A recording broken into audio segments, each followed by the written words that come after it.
al-aqdar kal aswar. Sawabukul himam, semangat yang kenceng istilahnya, ya, yang sabiqah, semangat yang kuat, ya. Upaya yang efektif, katakan, ya. Usaha yang efektif, semangat yang kenceng, ya, upaya yang dikencengkan, ya. La takhriqu aswar al-aqdar, tidak akan menerobos dinding takdir. Takdir diumpamakan seperti dinding, seperti pagar, ya, yang tidak dapat ditembus oleh usaha apapun. Takdir tidak akan maju meskipun usahanya kita kencengin, dan tidak akan mundur meskipun usahanya kita kendorin. Takdir adalah takdir. Kalau kita berusaha dengan sebaik-baiknya, maka adabnya adalah menunjukkan rasa perlu kepada Allah dengan menunjukkan yang sebaik-baiknya. Semakin kita berusaha kuat, ya, semakin pertunjukan keperluannya kepada Allah semakin kuat.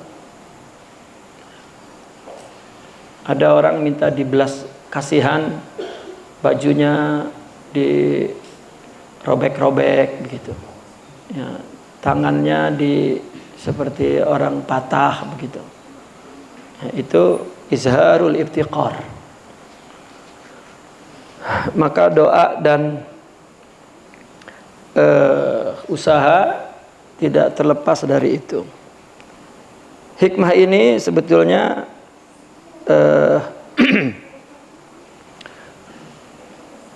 sambungan daripada hikmah yang sebelumnya. Ya, hikmah sebelumnya iradatu katajrid ma'a iqamatillahi iyyaka fil asbab. Ya. Keinginan keinginan kepada tajrid, padahal Allah menempatkanmu di asbab. Maka keinginan itu adalah merupakan syahwat khafiyah. Ya. Begitu juga iradatukal asbab, keinginanmu kepada sebab, padahal iqamatillahi iyyaka fit tajrid, Allah tempatkan engkau dalam tajrid, itu inhitatun anil himmatil aliyah, jatuh dari himmah yang aliyah. Nah, maka kenapa? Karena sawabikul himam la takhriqu aswar al-aqdar. Karena semangat, ya, kencengnya semangat tidak akan menembus dinding takdir.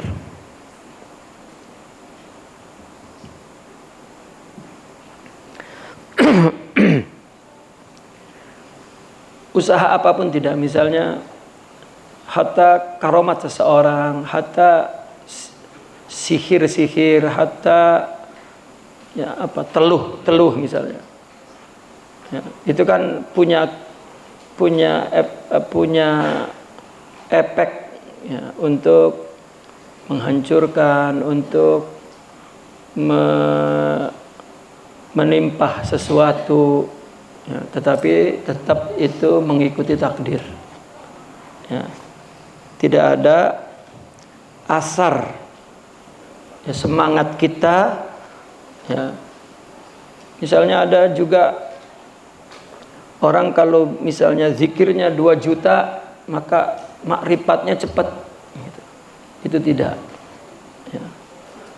Himmah yang sabiqah itu tidak akan menerobos takdir.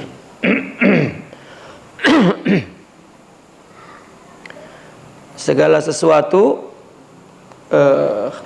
sudah ditentukan berdasarkan takdir Allah Subhanahu wa taala. Ya, doa kita pun yang diterima oleh Allah takdir.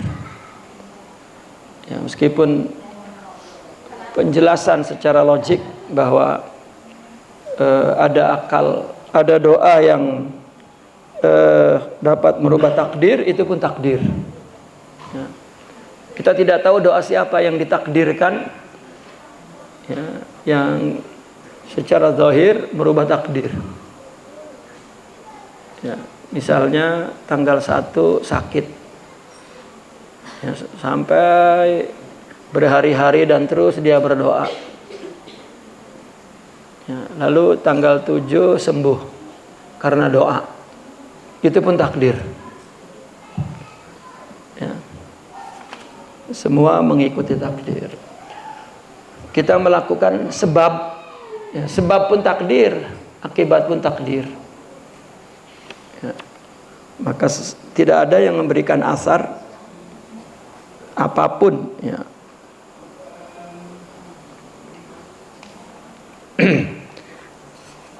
Kepada ketentuan Allah semuanya terjadi atas izin Allah Subhanahu wa taala. Tidak akan terjadi semuanya melainkan dengan kehendak, ya, atau ketentuan Allah Subhanahu wa taala, atau dengan izin Allah Subhanahu wa taala. Kalau semangat kita kendorkan pun tidak akan mempengaruhi, ya. Kencang aja nggak ada pengaruhnya, apalagi kendor gitu. Wah, kalau saya kendor mungkin, ya, takdir akan mundur gitu. Nah, tidak ada pengaruh sama sekali, ya.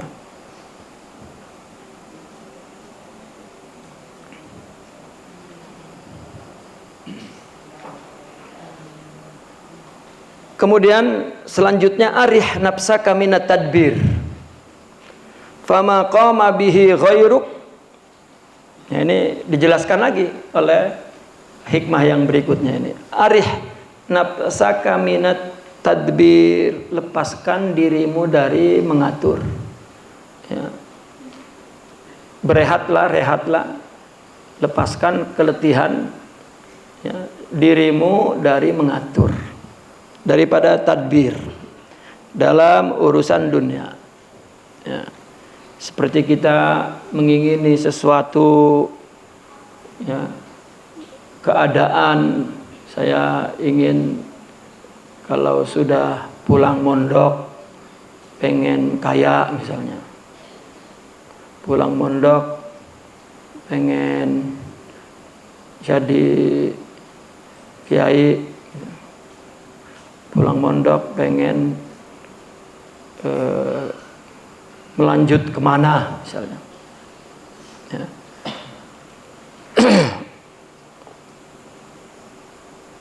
Kita boleh berpikir begitu, tetapi tidak tadbir, ya. Kalau tidak terjadi maka akan menyesal, ya.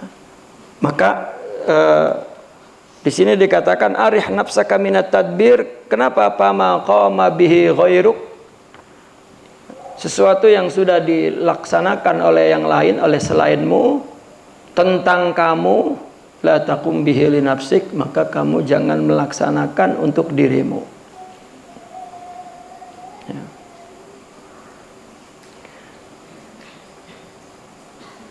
Tadbir di sini maksudnya ta'ab, ya, maka saya lebih mengartikan lepaskan dirimu dari keletihan, dari mikir yang berat, yang memberatkan kamu, yang meletihkan kamu untuk urusan dunia ini. Ya, karena dunia ini, ya, untuk diterangkan kepada akal kita, ya, untuk takrib, untuk didekatkan kepada pemahaman akal kita tentang umur dunia ini sudah ditentukan oleh Allah. Ya, himmah yang sabik tadi pun tidak, ya, akan memberikan apa-apa.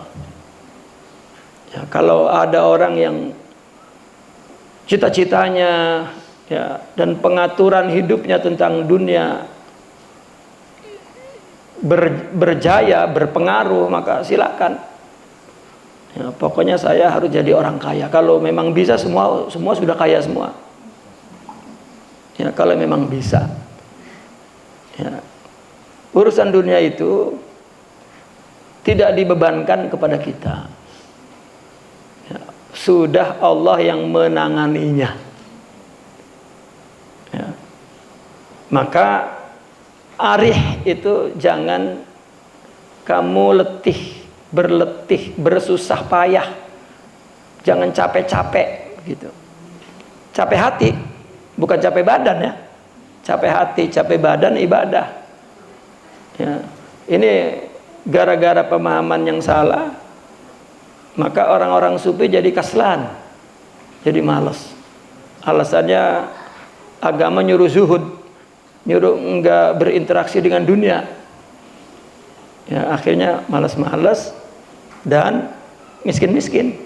Takdirnya begitu sudah. Ya. Kalau ditakdirkan kaya enggak bakal malas. Ya, kalau ditakdirkan benar enggak bakal salah pahamnya kepada agama.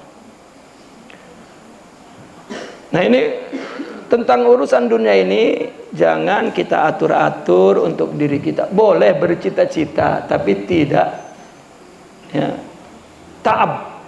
La tut'ib nafsak begitu. Ya. Karena semuanya sudah diatur. Ketika yang terjadi maka itu yang terbaik. Ya, apapun yang terjadi pada diri kita itu yang terbaik. Banyak yang kita inginkan tidak terjadi, dan yang terjadi banyak yang gak kita inginkan. Ya, banyak kan yang ingin punya istri cantik, kaya, soleh, ahli ibadah, ternyata miskin, blesak, ya, cerewet maning. Ya. Artinya yang terjadi itu yang terbaik.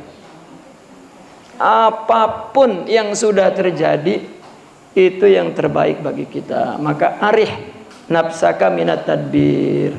Ya. Karena biasanya pengaturan itu, tadbir itu datangnya dari syahwat, ya, dari nafsu. Ya. Kita menginginkan sesuatu yang tidak sesuai dengan kita, melakukan sesuatu yang tidak cocok dengan kita. Ya. Itu syahwat. Allah yang paling tahu tentang dirimu. Maka fama qama bihi ghairuka anka. Ya. Maka sesuatu yang telah dilakukan oleh selainmu tentang dirimu, la takum bihi li nafsik. Ya. Orang menganggap bahwa kalau begitu kita diam aja. Enggak bisa diam. Siapa yang bisa diam? Semuanya takdir Allah kok. Ya. Saya tergantung Allah lah. Ya, rasain aja nanti apa yang Allah tentukan. Tahu tuh punya istri galak, rajin. Akhirnya nyari duitnya karena galak. Ya kan nggak jadi tuh. Ya, duduknya nungguin takdir itu sudah takdir Allah. Ya, karena malas akhirnya punya istrinya galak. Akhirnya membuat dia rajin, itu takdir Allah. Kalau nggak digalakin istrinya kan ya, nggak rajin. Dan itu pun juga takdir. Ya, itu juga takdir. Adapun pengaturan seperti menyiapkan sesuatu, misalnya mau ngaji besok, ya, kita bersihkan, kita tertib, itu ya adalah tadbir yang mahmud, yang terpuji. Tapi seolah kita atur hidup kita, umur sekian saya mesti jadi ini, mesti jadi ini, mesti jadi ini, mesti jadi ini. Ya boleh saja, karena itu khayal, ya, menghayal. Silahkan menghayal. Malah lebih enak menghayal. Nggak ada biayanya, ya. Nggak beli bensin, nggak beli, ya, nggak ngedandanin yang rusak. Ya. Dan tidak ada bedanya dengan khayal. Karena ya, apa yang terjadi berdasarkan ilmu Allah. Kita hidup di dunia ini untuk menyaksikan perbuatan Allah pada diri kita. Gitu. Ya. Wa ma tadri nafsun madza taksibu ghada. Wa ma tadri nafsun bi ayyi ardin tamut. Tidak ada satu jiwa pun yang tahu besok mau ngapain dan di mana dia dikubur, mati di mana, di tanah mana dia mati. Tidak ada yang tahu. Maka jangan mikir saya mesti mati di sini, saya mesti melakukan besok. Tidak. Bahkan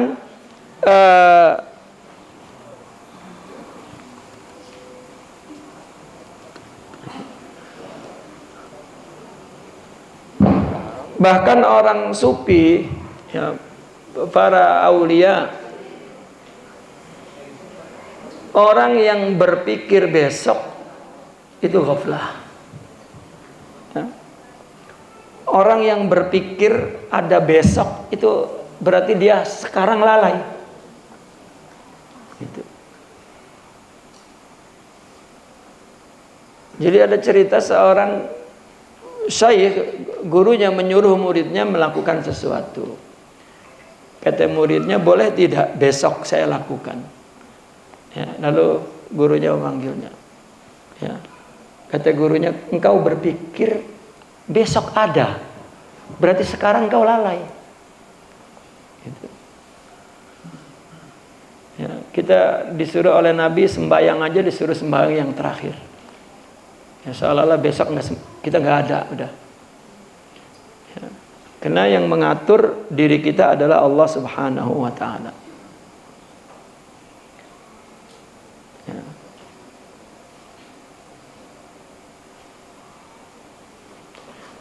Kira-kira kalau pekerjaan itu ada yang ngerjain, ya, sudah adalah yang ngerjain, ahlinya yang mengerti.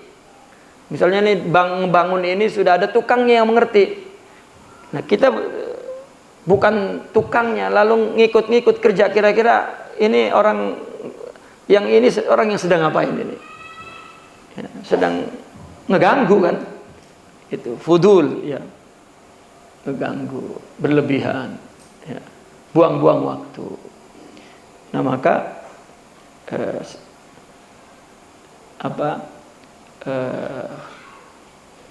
tentang ahwal, tentang keadaan hidup kita itu sudah Allah yang menentukannya.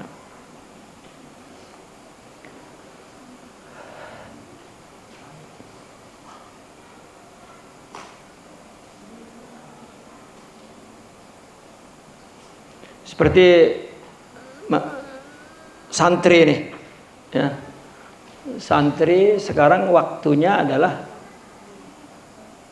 waktu masa mengaji, ya, masa belajar, masa mengaji.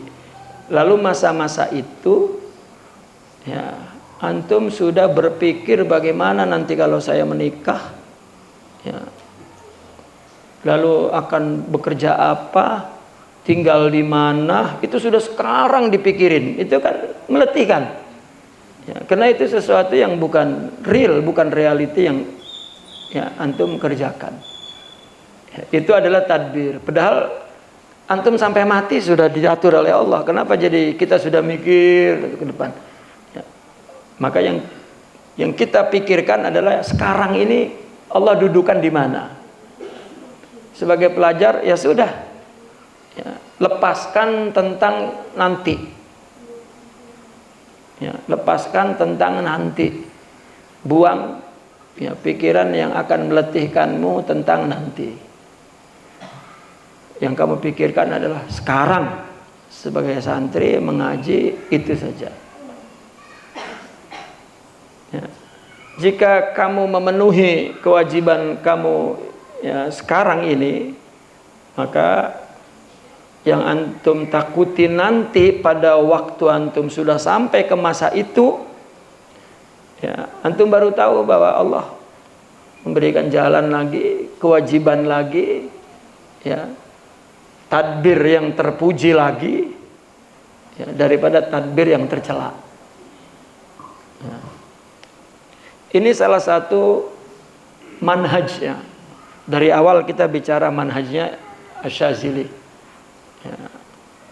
Manhaj yang pertama, al-i'timad 'ala Allah la 'ala al-amal. Ya, beriktimad kepada Allah, tidak kepada amal.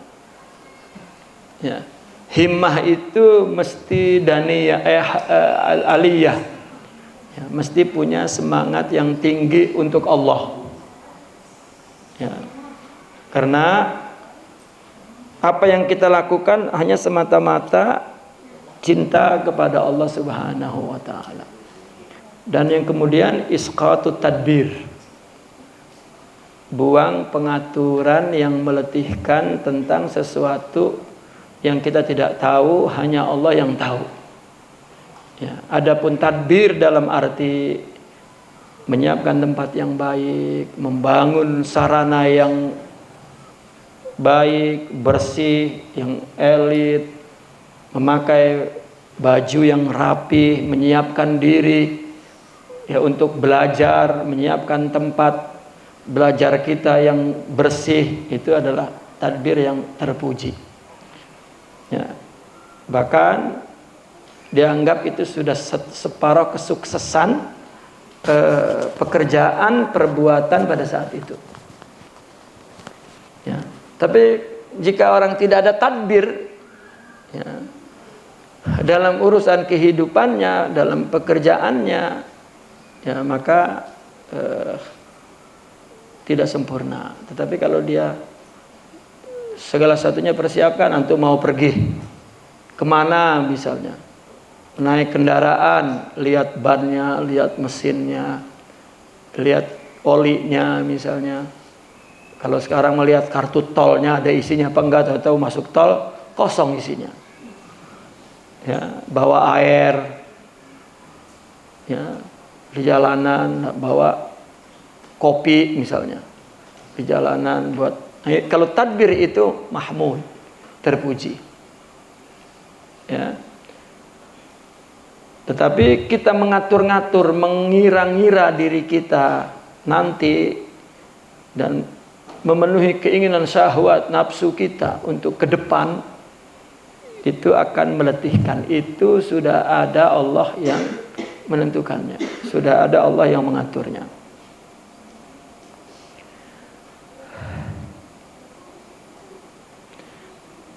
Nah, jika atau ada seorang yang berdakwah, ya, wah ini saya udah mesti berdakwah ini di kampung saya menjadi orang kampung saya yang tidak ada pengajian, tidak ada orang sembahyang, anak-anak tidak ibadah, ini tanggung jawab saya. Maka kamu tinggalkan ngaji, kamu mengatur urusan itu. Nah, seolah-olah ini atau beralasan dengan dalil Al-Quran karena Allah memerintahkan. Ya. Kita sebagai umat yang terbaik diwujudkan oleh Allah di muka bumi ini sebagai umat yang terbaik untuk berdakwah amar ma'ruf nahi munkar. Ya. Tetapi kamu tidak menyiapkan dirimu dengan baik, itu juga tadbir. Lalu menyangka ini kalau kita nggak turun dakwah dosa. Ya, kenapa? Karena mereka manusia akan rusak. Bagaimana kalau saya tinggalkan? Nah, tidak mungkin mereka rusak karena dakwah kita yang salah. Ya, karena persiapan kita kurang cukup. Gitu. Maka setiap orang memenuhi kewajibannya untuk masa depan, ya, sudah ada yang mengaturnya. Apa yang kamu lakukan yang sebaik-baiknya hari ini itu masa depanmu. Al-bidayah tadullu 'ala nihayah. Ya. Kalau sekarang kurang peduli, kurang memperhatikan, tidak menghargai waktu, ya, tidak mengejar target-target belajar, ya, cuek, ya, itu masa depannya itu. Orang yang waktu masa ngajinya nggak pernah capek, pasti waktu dia berdakwahnya, berkhidmatnya tidak capek, ya, tidak malas. Tapi kalau dulu ngajinya malas, ya jadi kiainya juga malas nanti. Nah itu. Jadi sesuatu yang sudah ada yang melakukan untuk ke depan kita, maka kita tidak perlu berletih-letih mengatur-ngatur, menyusun-nyusun kehidupan kita ke depan. Ya, kenapa yang kita lakukan? Ya, hari ini yang terbaik, maka hari-hari yang akan dilaluinya semakin baik. Kan ada ungkapan, kalau hari ini sama dengan hari kemarin, itu rugi sudah. Ya, hari ini sama, sekarang pontennya 8, kemarin 8, berarti itu mundur. Gitu. Jadi mestinya dia setiap saat melakukan sesuatu yang terbaik.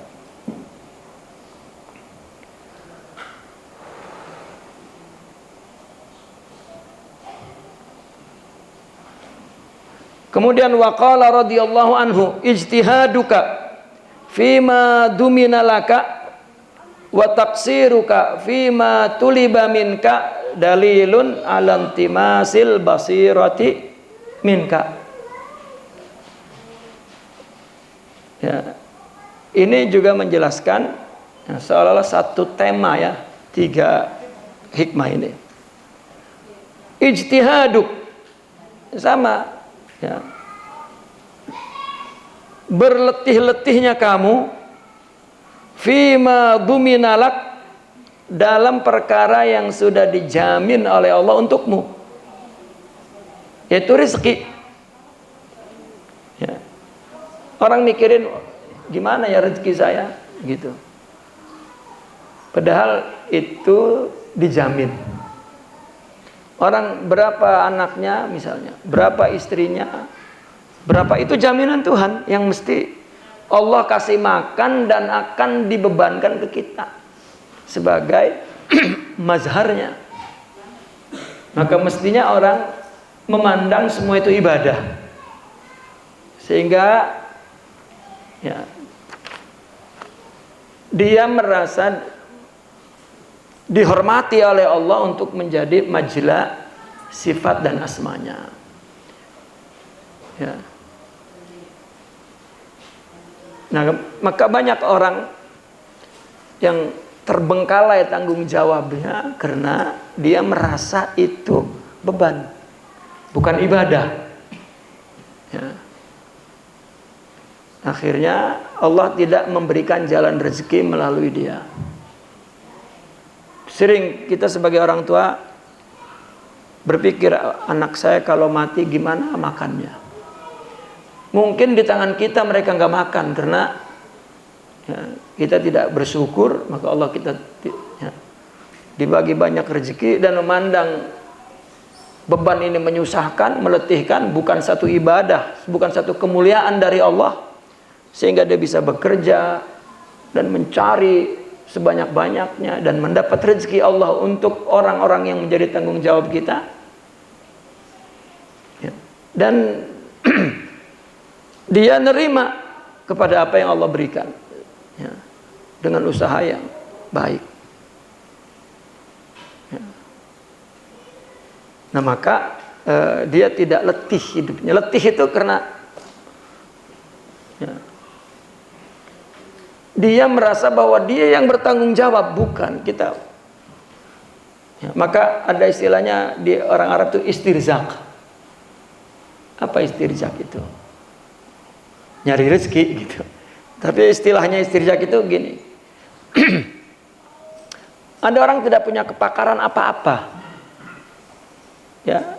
Akhirnya dia berdiri misalnya di dekat pabrik barangkali, atau di pasar induk, ya barangkali ada orang yang perlu dengan saya, itu kan istirzaq namanya. Yang mau jadi akuntan nggak bisa, ya. Mau dagang nggak punya modal misalnya, mau nyupir kagak bisa nyupir, nggak punya keahlian lah. Ya akhirnya istirzaq gitu. Ya, di orang Arab istilahnya begitu.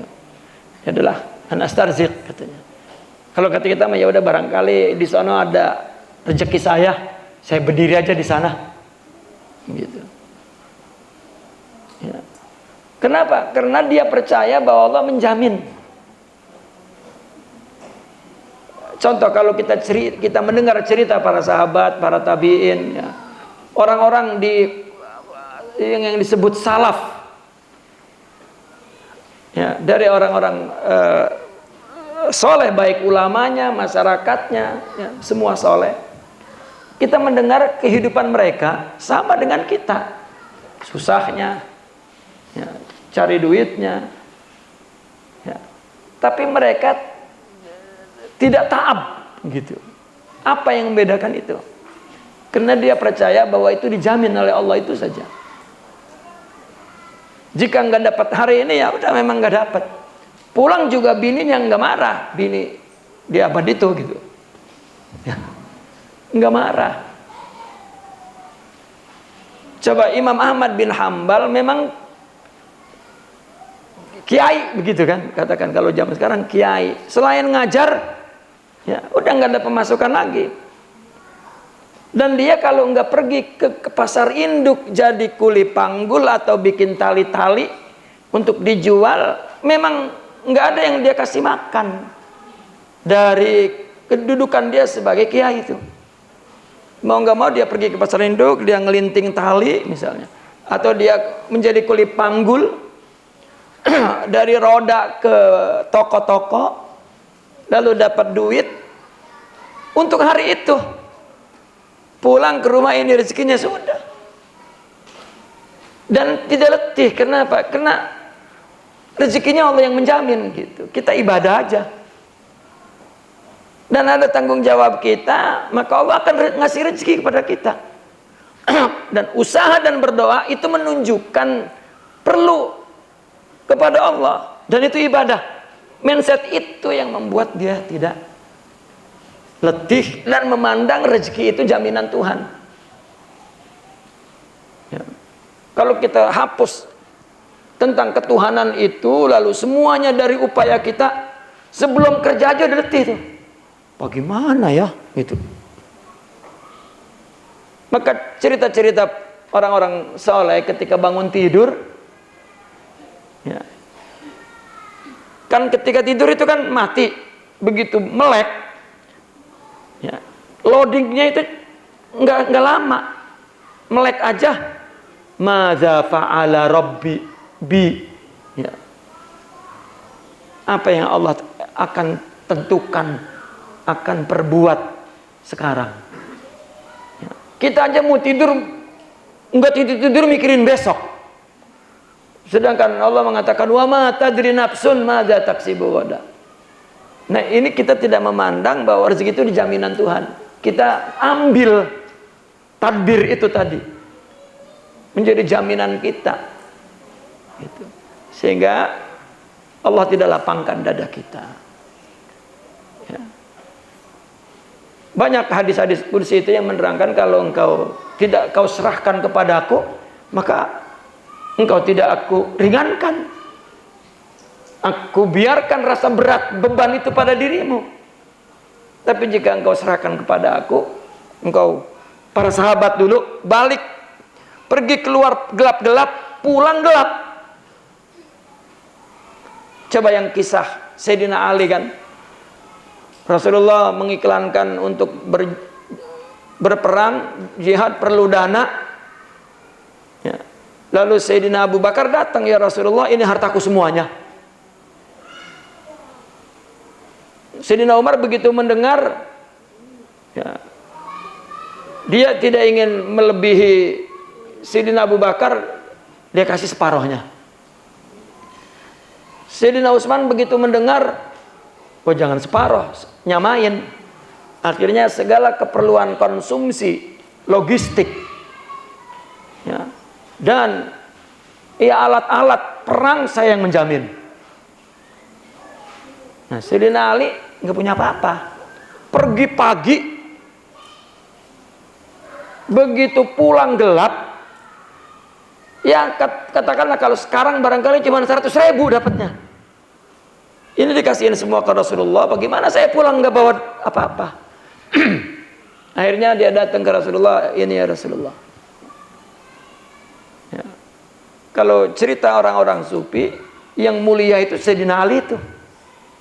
Karena pulang nggak ada apa-apa, siap-siap menghadap ya, Menteri Dalam Negeri.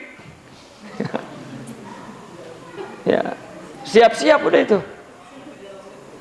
Begitu datang ke rumah, bininya udah nungguin, nggak ada makanan dari pagi. Dia bilang, aku baru datang dari rumah ayahmu Rasulullah, dan uang yang saya dapat hari ini aku berikan kepadanya. Ya. Istrinya terus mengangkat, oh bagus. Ya. Itu Fatimah dulu, gak tahu Fatimah sekarang. Ya, radhiyallahu anha. Ya. Dan banyak kisah para sahabat begitu. Ya, pergi pagi, pulang pergi gelap, pulang gelap, enggak dapat rezeki, ya sudah. Pulang ke rumah, mana Mas? Ya hari ini Allah nggak ngasih rezeki, ya sudah. Ya. Ini mah teriak, orang mau uang apa kek? Nah ini Bu, kalau istrinya udah teriak, yang penting duit, itu yang bahaya tuh. Ya. Akhirnya duit siapa aja dicuri oleh suaminya tuh. Orang yang penting duit. Dia tidak merasa bahwa yang menjamin Allah, maka dia tentram. Ya. Coba Imam Ahmad bin Hambal, setiap hari hanya dapat duit untuk beli roti kering dengan air gula, sudah. Ya udah aja, korma diairin, udah. Nah karena istrinya juga bekerja di rumah, ya, rupanya menganyam baju tuh, rupanya terjual semua dan punya uang. Jadi karena punya uang, dia merasa kalau saya belikan makanan yang enak-enak untuk suami saya ini pulang ngajar, wah pasti dia gembira. Kepengen niat suaminya makanan enak. Ya. Akhirnya begitu dapat duit dari hasil jualan itu, dibeliin makanan banyak. Sambil nyanyi-nyanyi Bu, istrinya di dapur, nyajiin makanan itu. Datang Imam Ahmad bawa uang, baru mau ngasih duit kecil. Begitu melihat makanan, marah. Ini dari mana makanan? Sudah, kata istrinya, nggak usah nanya, makan aja hari ini. Hadzal yaum syufratuk, katanya. Ini sekarang makanan kamu, makan. Imam Ahmadnya marah, lah,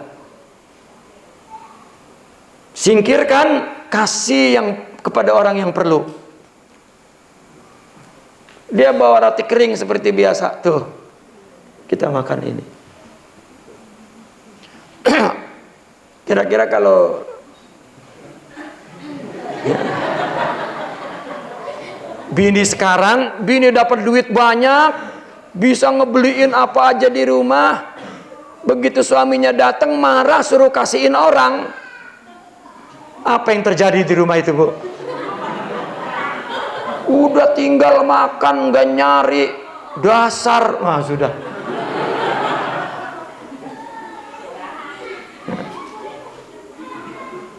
Angkat.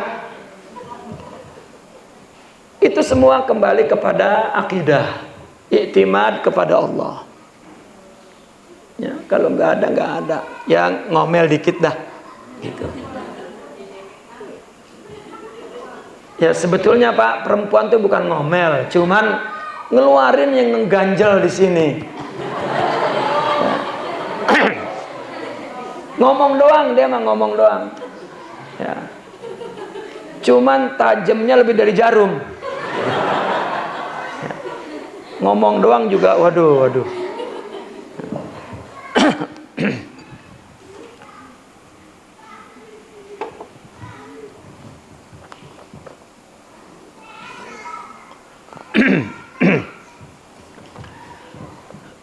Nah, kena rezeki itu sudah dijamin oleh Allah, ya. Wa ma min dabatin illa 'ala Allahi rizquha. Ya. Wa ka'ayyin min dabbah la tahmilu rizqaha Allahu yarzuquha wa iyyakum. Ya. Dimanapun orang hidup, ya, tidak menanggung rezekinya, bukan dia yang bawa-bawa rezeki. Ya. Rezekinya itu ada di Allah. Ya. Tidak, anak kita, istri kita itu rezekinya ada di Allah, ya, bukan di kita. Maka berikan beban itu kepada Allah saja. Ijtihaduka fima duminalaka. Ya, kita ini mikirin letih ya sesuatu yang udah dijamin. Tapi ada yang Allah minta apa? Lakukanlah doa, lakukanlah usaha sebagai bentuk pertunjukan keperluanmu kepadaku, dan itu ibadahmu, dan aku akan beri pahala. Itu yang Allah minta. Dan lakukan perintah-perintahku. Dah, merem. Aku yang akan memberi rezeki. Seolah-olah begitu. Karena orang salah paham apabila baca buku-buku, kitab-kitab tentang Al-Quran, tentang hadis, tentang kesolehan, terus malas. Karena semua Allah udah yang mengaturnya, dan dia diem. Ya, itu salah paham dalam agama. Ya. Semua para sahabat itu nggak ada yang diam. Ya, nggak ada yang diam. Bahkan mereka mengatakan al-haraka barokah. Ya Pak, meskipun belum ada pekerjaan Pak, jangan diam di rumah. Habis Pak. Yang penting keluar, gitu aja. Ya. Saya ini tidak pernah dimarahin istri karena jarang di rumah. Istri nggak sempat marah. Ada 2 hari aja saya di rumah, tetap kena aja tuh sama istri. Padahal dalam hati saya, padahal saya udah jarang di rumah.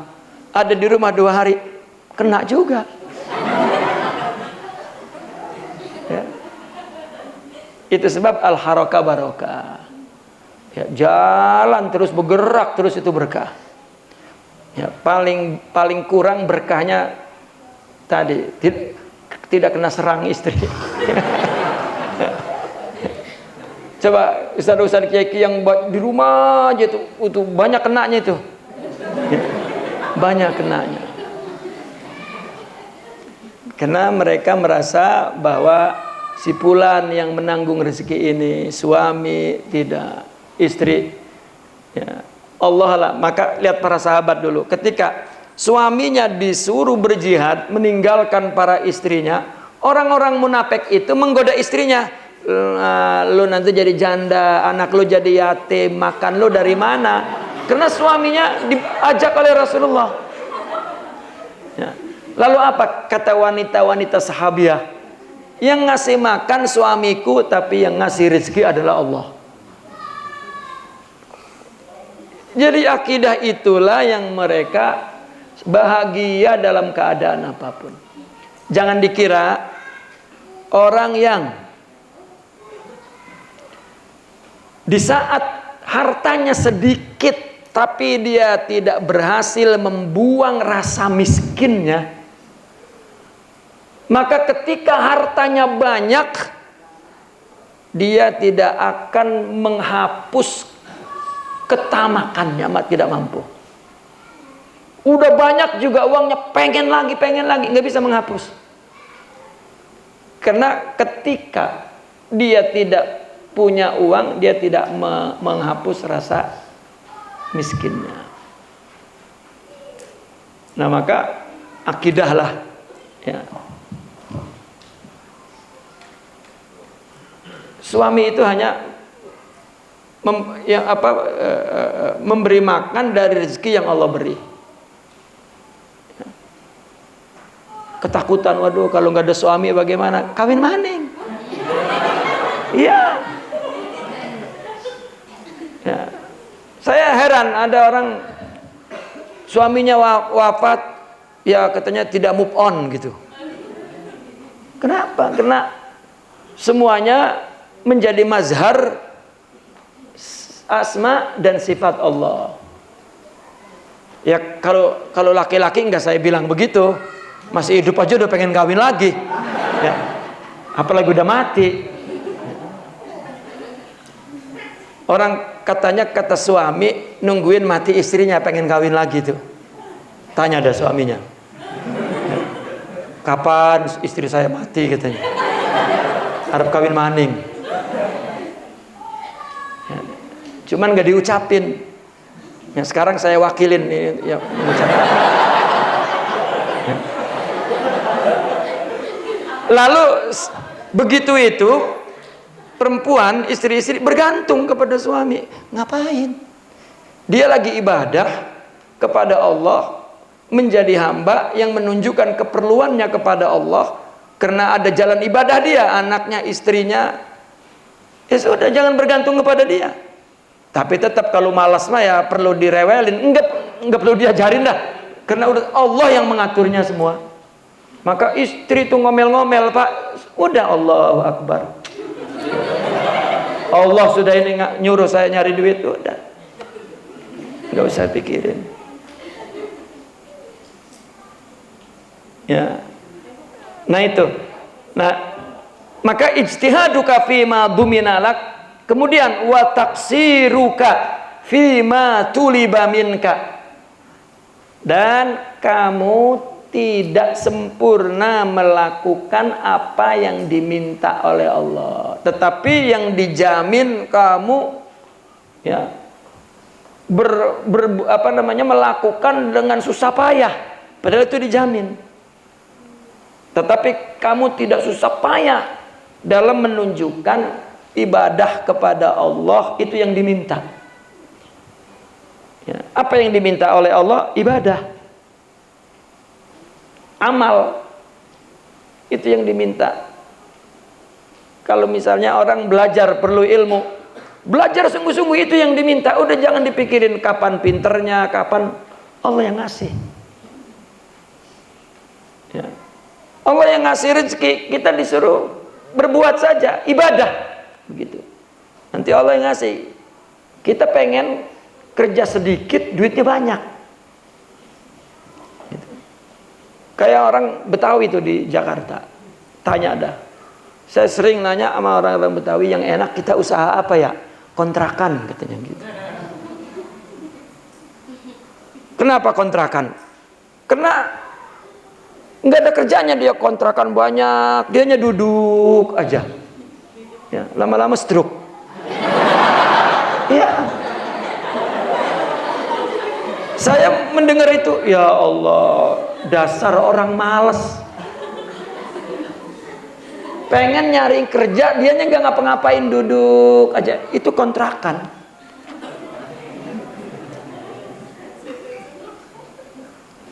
Ya, kecuali orang dari muda udah lalu pensiun, punya anak buah, itu lain. Ya, biasanya orang yang dari awal bekerja meskipun sudah pensiun tetap aja dia harus ngerjakan sesuatu. Nah, itu yang diminta oleh Allah tuh. Wa taqsiruka fima tuliba minka, apa? Amal. Amal yang dilakukan untuk Allah. Sudah.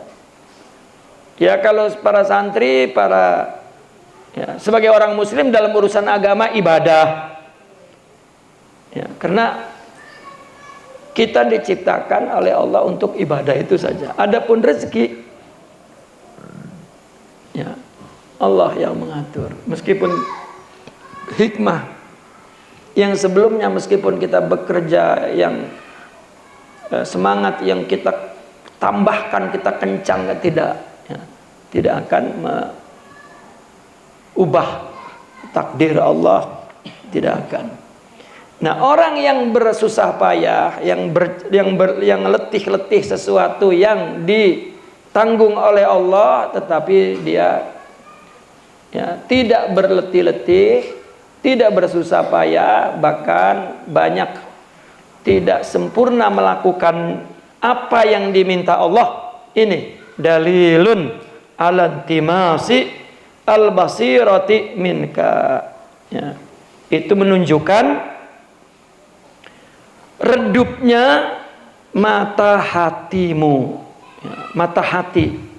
Yang mata hati itu dapat melihat ya perkara-perkara seperti ya mata melihat sesuatu yang bersifat indrawi. Ya. Mata hati melihat bahwa rezeki Allah yang menanggung, kita jalan saja. Berapa kali dalam hidup kita semua makhluknya merasakan bahwa apa yang diingininya selalu Allah penuhi. Ya, itu enggak kudu siapa-siapa. Ya, ada orang merasa, wih saya ini kena banyak zikirnya, banyak sholatnya, maka apa yang saya ingin mau. Semua bu, orang kafir, orang Yahudi, orang Majusi. Ya. Kenapa? Karena Allah yang memberikan inspirasi itu, lintasan itu. Ya, aduh kepengen ini dapat, cuman mereka tidak ke Allah. Ya, sepatutnya orang Muslim itu Allah yang ini tidak. Oh ini rezeki anak soleh. Bukan Allah. Ya. Kan dibilang dalam Al-Quran itu, fa'ammal insanu idza mabtalahu fa'akramahu wa na'ammahu fayaqulu rabbi akraman. Ini manusia nih, tadinya susah-susah, kemudian Allah kasih rezeki, Allah muliakan, ngomongnya apa? Ini berkat anak soleh. Wah terus nyari mungkin karena saya keturunan ya. Tapi belum dicek keturunannya, nggak tahu yang ke-8. Nggak ada kaitannya, itu memang Allah. Nah selanjutnya wa amma idza mabtalahu faqadara alaihi rizqah fayaqulu rabbi ahanan. Ya. Begitu diuji aja rezekinya makin surut. Apa salah saya ya Allah katanya. Ya, kenapa jadi begini? Ya, sembayang gitu. Tapi kalau untung, ya itulah karena saya ziarah ke Sunan Gunung Jati, misalnya gitu. Allah, ya. Apa yang kita lakukan itu sebetulnya untuk istighnas saja. Doa orang soleh, ziarah kubur, kita berzikir itu untuk menenteramkan hati, nyenengin hati. Menghibur hati agar ridho, agar nerima, agar Allah ya menenteramkan hati kita. Dan rezeki enggak berubah. Wah saya makanya kayak saya ini berkahan mana sama Cina. Nah, Cina usahanya tuh Masya Allah. Ya, saya ngelihat orang Cina itu Pak, Masya Allah usahanya, etos kerjanya tinggi sekali. Sampai saya dulu berpikir, wah saya harus punya istri orang Cina ini. Ya saya berpikir. Ya, dan ya udah menunjukkan izharul iftiqar ilallah sudah. Ya, wah ini saya cari. Lalu saya berpikir, waduh jangan dulu nih. Istri orang Cina kerjanya rajin, saya malas, mampus saya kata saya. Akhirnya nggak jadi. Ya. Iya karena bukan karena siapa dan apa, rezeki itu Allah yang menjamin, sudah. Gitu. Ya tapi kan orang kalau kerjanya keras, usahanya kuat, maka Allah yang memberi rezeki. Bukan begitu. Allah jika mau memberi rezeki, Allah tunjukkan. Seperti begini. Kita mengatakan bahwasanya mati dari Allah, sakit dari Allah, sembuh dari Allah. Ya. Lalu jangan berpikir udah makan apa aja. Ya. Mati mah dari Allah, sakit mah dari Allah, bukan dari makanan. Bukan begitu. Kalau Allah ingin memelihara dia dari sakit, maka Allah jelmakan dia memelihara makanan hidup itu. Itu Allah yang melakukannya, bukan kita. Memang bukan makanan, bukan. Tapi kalau memang Allah ingin beri dia sakit, maka Allah biarkan. Dia makan berkali-kali, apa aja dimakan. Lama-lama stroke. Gula. Masih ngomong aja, mati mah Allah bukan makanan. Dia tidak mengerti bahwa sebab itu juga Allah, akibat itu juga Allah. Enggak ada kita. Ya. Maka tauhid itu yang perlu kita perbaiki. Anak santri yang akan Allah beri ilmu, ya, Allah takdirkan dia rajin, gitu. Ya. Dan kalau Allah tentukan ini anak bakalnya nyesel mondok, kenapa? Geblek tetap meskipun keluar dari pesantren. Di pesantrennya jarang belajar. Gitu. Nah, ini kita tadi dalilun alantimasil basirati minka. Ya. Maka orang sufi itu dituduh tidak melakukan asbab. Tidak ada, semua Allah yang melakukan. Ya. Apakah kalau kita melakukan sebab-sebab, akan sebab ini memberikan pengaruh kepada hasil? Bukan, Allah. Coba kalau begitu orang melakukan sebab-sebab yang banyak terus nggak berhasil, kan akhirnya nanti malah apa ya, jangan-jangan ada yang dengki sama saya. Kemana-mana kan, saya tidak ada yang kurang, semua saya lakukan. Ya, ini mesti ada orang yang guna-guna saya ini. Nah, itu sudah rusak akidahnya. Ya, sudah ada yang rusak. Makanya tadi awal itu sawabikul himam, sihir juga nggak akan berikan pengaruh apa-apa jika Allah sudah tentukan. Namun orang akan susah menurut pikirannya sendiri. Begitu juga orang akan senang menurut pikirannya sendiri. Contohnya orang yang, ya, saya punya mertua. Ya, mertua saya suka ikut ngaji nih, yang di Malaysia, biar supaya dengar. Dia itu suka makan nasi, nggak mau dilarang. Semua anak-anaknya udah ngebilangin, karena sudah ada penyakit gula. Akhirnya saudara-saudara ipar saya itu minta, mungkin Syekh antum yang ngomong kali, emak ngedenger. Udah, saya lagi main ke rumah mertua, saya duduk, saya deketin, saya usap-usap, saya bilang, mak, makan nasi sekali aja mak, kata saya, karena makan nasi itu makin mempengaruhi kepada gulanya. Saya kira mempan sama saya, enggak juga. Emak itu suka nasi, katanya. Saya ajak berobat ke Bandung, mampir dulu di rumah di Bekasi, dikasih makan sama istri saya yang di sini. Dia bilang sama istri saya, mah, ini kok berasnya enak sekali, nanti emak kalau pulang minta ya. Semua saya ya. Nggak bisa, dia mengira bahwa penyakit dari Allah gitu ya. Akhirnya dipotong kakinya tuh, karena udah busuk, dipotong. Kata saya, mak, berhenti ya. Begitu kata dokter, ini sudah dipotong, maka penyakitnya sudah hilang. Makan nasi lagi. Nggak bisa, mindsetnya mesti dirubah ya. Coba, saya yakin nih banyak orang suruh kurangin makan nggak ngerti. Habis gimana kalau lapar? Saya tanya dokter, bu, orang kalau nggak makan mati nggak? Enggak. Berapa lama dari makan ke makan? Kata dokter 24 jam. Misalnya kita makan siang itu jam 12. Banyaklah, sudah cukup kenyang.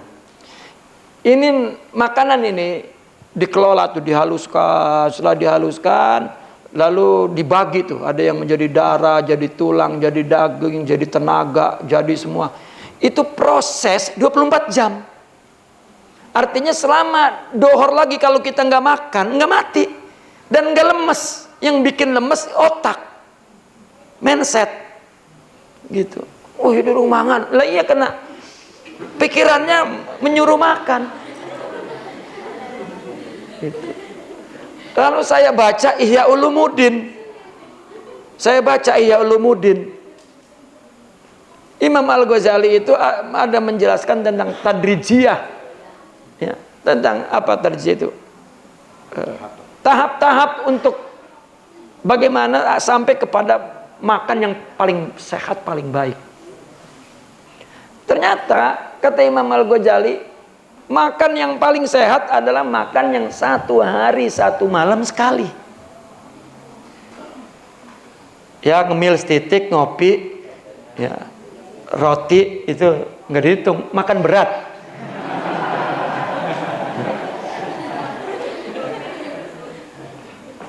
Goreng pisang nggak dihitung, ya goreng tahu nggak dihitung tuh. Ya makan berat itu ternyata baru habis diproses. Coba orang pagi-pagi makannya sama dengan siang, launya sama. Siang makan yang sama, jam 5 makan yang sama, malam makan yang sama. Jadi banyak penumpukan makanan di dalam perutnya. Itu makanya dikatakan Al-Maidah itu baitudda. Ya, perut itu sarang penyakit. Ya, kalau tidak dikelola sistem makan memang menjadi sarang penyakit. Ya, nanti umur 40 tahun nebok, dicelengin semua penyakit. Keluar diabetes, keluar kolesterol, keluar darah tinggi, keluar asam urat, semua ada. Gitu. Tambah ngudut pisan, kurang olahraga, ya wis. Rabine siji pisan, wah sudah, ya sempurna penyakitnya. Jadi nggak ada gerak. Itu. Ini artinya contoh bahwa mindset, saya ingin mencontohkan mindset. Ya. Perut udah kenyang, tapi otak itu belum kenyang. Tadi kan ayam goreng, ini sate kata otak tuh. Ya makan lagi. Itu ta'am ala ta'am, itu mindset. Seperti mindset. Daging kambing itu berpenyakit, yang enggak daging sapi. Padahal terbalik, nggak bisa dirubah. Orang udah punya penyakit lalu ngelihat sate apa ini? Sate sampi katanya, makan dia. Begitu habis makan sakit. Yang disalahin tukang sate, kayaknya ditipu daging kambing kali tadi saya makan. Sampai begitu. Itu kekuatan mindset. Biasanya saya enggak, kapan enggaknya? Ya itu. Dulu saya punya guru di Kerawang, udah tua tuh. Udah umur hampir 100. Ya, 80 sekian. Dan dia bilang saya itu semua ada penyakit semua, karena udah orang tua itu kan udah nggak pengen makan apa-apa, jadi terpelihara. Gitu. Tapi dia bilang saya kalau ada makan daging di rumah memang ada rasa dalam diri saya. Tapi kalau di acara haul guru saya itu anak guru saya bilang makan daging nggak apa-apa insya Allah katanya. Karena dia cinta sama gurunya dan dia yakin ini makanan orang soleh, dia makan, dia bilang nggak pernah terjadi apa-apa. Tetapi haole setahun sepisan, lamun haole tiap hari ya tetap penyakit. Maulid tiap malam berkah, ini nggak bakal penyakit, hilang pak berkah. Orang makan banyak itu nggak ada berkahnya. Ya, kalau setahun sekali haulnya baru. Ya. Ini Ustadz maulidnya tiap malam. Oh, ini berkah maulid, jangan. Akhirnya tetap aja diabetes. Ya, karena bertentangan antara akhlak dan makannya. Ya, antara adab dan makannya. Nah, ini saya hanya ingin bicara tentang mindset. Ya, bicara tentang begitu juga tentang rezeki, bahwa itu di tangan kita, itu mindset juga. Ya, mesti diubah. Ya. Ala dalilun alantimasil basirati minka. Kita bekerja, kita berusaha, itu semuanya adalah izharul iftiqar. Bentuk pertunjukan kehambaan, keperluan kita kepada Allah, tidak sedang menentukan apapun. Ya, hatta kita sering berpikir, kalau saya mati anak-anak saya bagaimana? Allah yang ngasih rezeki, ada jalannya. Bahkan mungkin kita menjadi penghalang mereka, ya, untuk mendapatkan rezeki itu. Karena kitanya mindsetnya tidak betul, basirohnya redup. Jadi gara-gara kita ragu, gara-gara kita salah memahami tauhid dan salah, maka orang yang dibebankan oleh Allah menjadi tanggung jawab kita dan amanat kita juga terbengkalai. Ya, begitu kita wafat, maka dia, ya, berada di tangan orang misalnya yang memang percaya kepada Allah dan bagus mindsetnya, atau memang sudah datang rezeki dia. Ya, ya, itu dari satu sisi seperti itu, bahwa Allah lah, ya, rezeki semua ditanggung oleh Allah Subhanahu wa taala. Naqifuna walhamdulillah, al-Fatihah.